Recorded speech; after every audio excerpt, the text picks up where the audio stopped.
எந்த ஒரு சமையலும் பாருங்களேன், இந்த வெங்காயம், தக்காளி, எண்ணெய் இதெல்லாம் இல்லாமலே சமைக்கவே முடியாது போல்.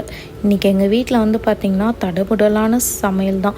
என்னன்னு பார்த்திங்கன்னா சாம்பாரும் அப்புறம் சிக்கன் கிரேவி, வாழைத்தண்டு பொரியல் தான் இன்றைக்கி எங்கள் வீட்டில் சமையல்.